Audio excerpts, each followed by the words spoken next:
Okay, so Tony, you want to tell us what is in the sky this So month? let's see what's happening in September in the sky. And one of the big things that happens in September is we change seasons. So. Fourth season. Yep. But which season? People are on point tonight. I know. Wow. The prizes are going fast and furious. Yeah, so on the 22nd of September, right after sunset, actually just a couple of minutes after sunset, autumn begins. And it's just when the sun crosses the equator of the sky, moving from north to south. On that day, the half the Earth, well, I should say, from the North Pole to the South Pole, half of the Earth gets illumination and half doesn't. So days around the world are pretty much 12 hours long, and nights are 12 hours long. So Equal nights. equinox, yeah. Yeah. So anyway, that's one thing to look forward to. And we'll have events here. We usually have a noon event when the sun crosses our Gottlieb transit corridor, and you can actually see the event happen on a large chart, and also see the sun projected. It's really exciting. And then at sunset, we'll see the sun set directly west and explain to you what's going on. Anyway, the planets are kind of arranged in a huge bow across the sky from the west-southwest to the southeast. And the moon will help you find them this month. So if you look around the 11th, you'll see Venus down low in the southwestern sky with the moon near it. And the moon will pass by the different planets. Here it's going by Jupiter on the 17th, Saturn on the 17th, and then Mars on the 19th. There we go. Perfectly coordinated. Yeah. Now, Venus right now shows a crescent through a telescope. Now, if you look with your eye, you're not likely to see much detail other than the phase. But using ultraviolet and infrared filters, amateur astronomers can record the cloud features, which you see in the color view in the lower right image.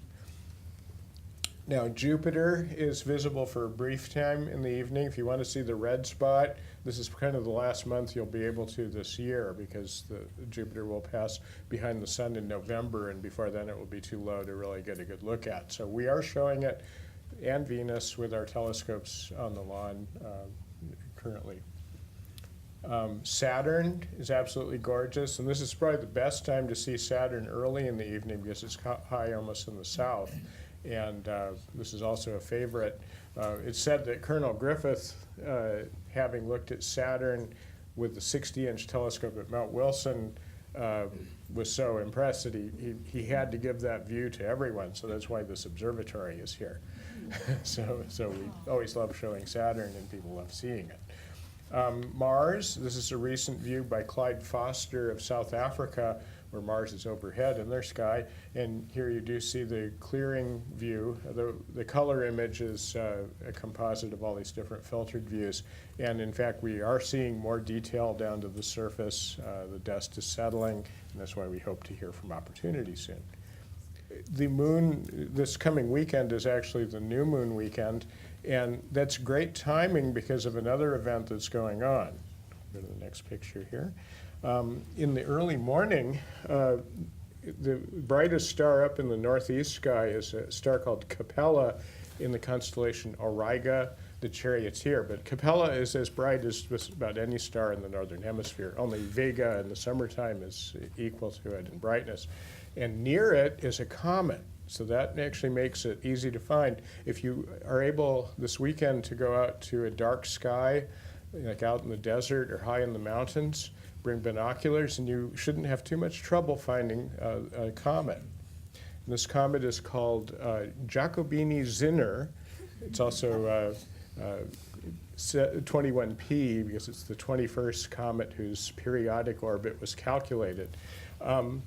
I saw it back in 1983. I think it was a practice comet for Halley's when NASA had the International Halley Watch. So we all watched Giacobini-Zinner.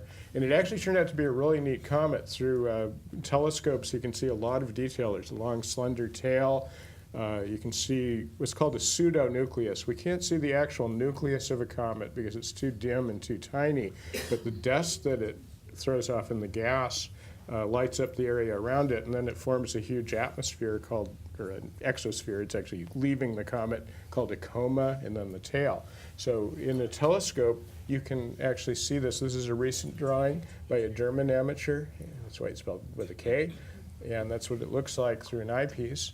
And then the next few photographs show cameras that, of course, can record color and other details even your eye can't see. So this is how it photographs through a telescope. And it's passing, Auriga, the charioteer, the constellation it's going through, is filled with lots of star clusters. So there's, this next picture shows the kind of beautiful images you can have if you're skilled with taking astrophotographs.